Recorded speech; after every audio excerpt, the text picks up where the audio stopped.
What does the most watched halftime Super Bowl show have to do with writing grants? More than you think.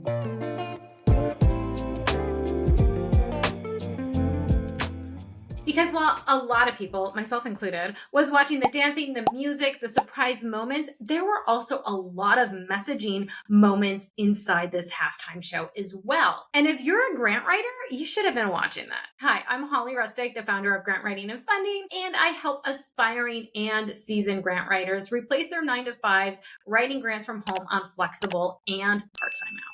Today, we are breaking down the 6 most powerful grant writing lessons from the halftime show in 2026 with Bad Bunny that you can apply to your very next proposal. So let's dive in. And let's just say this halftime show was amazing. So make sure you watch it. But what we're going to do is take away the top 6 topics that you can apply to grants that this halftime show should win a grant. All right, so let's talk about it. Number 1, mission matters. The entire performance centered around one clear mission, culture and unity, right? Every visual, every collaboration, every detail aligned. That's exactly how your nonprofit's mission should feel inside a grant.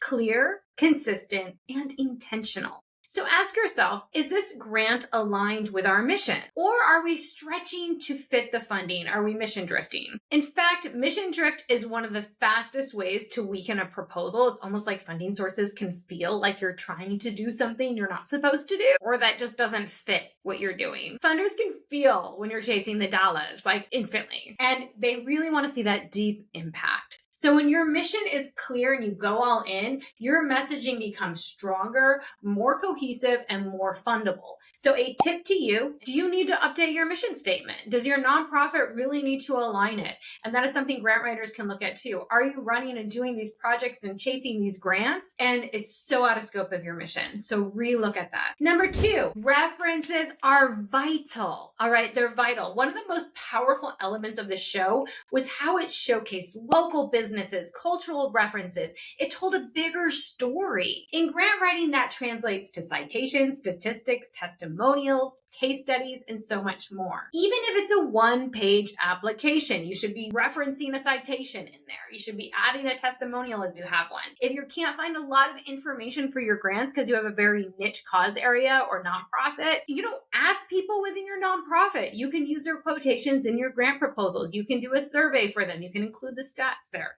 There's so much that you can do. Data builds credibility. Testimonials humanize it. So this is a skill that we actually deeply teach inside the Freelance Grant Writer Academy, is how to blend story and statistics in a way that feels compelling but professional. Number 3, point out problems without desperate writing, okay? In the halftime show, Bad Bunny even got on power grid, and it would show power grid instability, references to even Hurricane Maria not having funding support. There was a lot of referencing here, but it wasn't desperate. It wasn't overly graphic. It wasn't overly emotional, right, on that end. It acknowledged the problem, but it stayed powerful. They were still dancing up there, right? So some grant writers lean too hard into desperation language. Our community is suffering so bad, right? We can't survive without this grant. Stop using that kind of desperate language. That tone may work, although it's getting very dated, but it may work in fundraising appeals. But even then, I would say lean into hopeful and aspirational language. Yes, you still need to point out the problems. Absolutely. You can do that with citations. You can do that with a case studies. You can do that with the testimonials without using desperate language that you've weaved around that. It's okay. Actually, statistics are very emotional to me. I find it very emotional when I see that. Grant funders want to invest in capable solution-oriented organizations. Instead of using desperate language, use clarity, such as quote unquote, an X county emergency shelter capacity meets only 60% of current demand. The data is emotive as well. See how that's emotional? Percentages create urgency without panic. All right, number 4.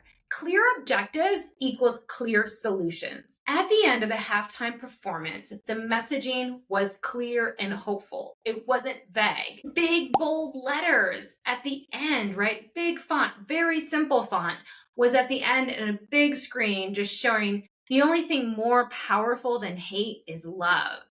That is a huge message and call to action. And then, of course, on the football at the end, it was Together We Are America. And that really showed a very clear message and clear solution. It was hopeful, it wasn't vague. And that's how your objectives need to read. Not, we need to have funding to help all unhoused cats. That's very generic. Instead, you can use something like, by the end of 12 months, we will serve 250 unhoused cats in X city using a trap, neuter, return model, reducing the stray population by an estimated X%.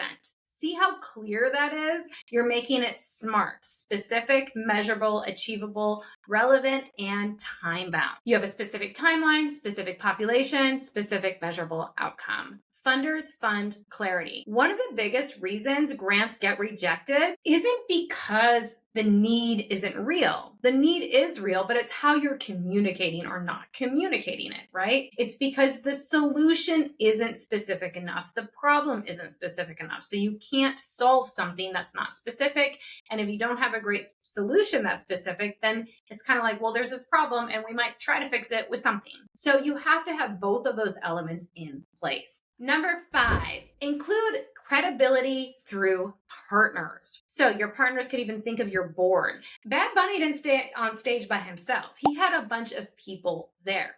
He brought in other respected artists and collaborators, right? We saw Lady Gaga there. We saw a lot of different people and a lot of different partners there supporting him. So yes, he sang a majority of the time by himself, but he had partners there and they brought in their audiences and they brought in their networks and they brought in their credibility. What I want you to think about is having your partners inside your grants. You have to point them out and why they're important. And sometimes it might just be like you have a CPA on your board as treasurer. So that credibility that they bring in speaks volumes for how you can manage grants. So that's really, really important. Maybe you have very strategic partnerships, with other places. You have years of program expertise, your ED does, and they're being able to bring in all of their experience of managing grants. So even if you're new to grants, but the people that form your organization are not, they have experience, leverage it and leverage other partners to support your credibility. You can't just assume the credibility is there. You have to demonstrate it. And number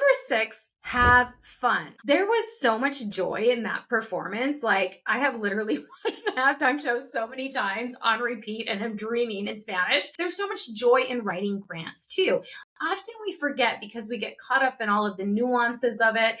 Maybe we're burned out, overworked, all of that. And we need to have boundaries for one, but we also need to create safe, fun places when you're writing grants. So instead of, oh my gosh, procrastinating, I've got to get to that grant today. Why don't you create a great playlist, light a candle, go to a coffee shop, go to, outside on a deck somewhere. You can have a lot of fun and create a beautiful space where you can write grants.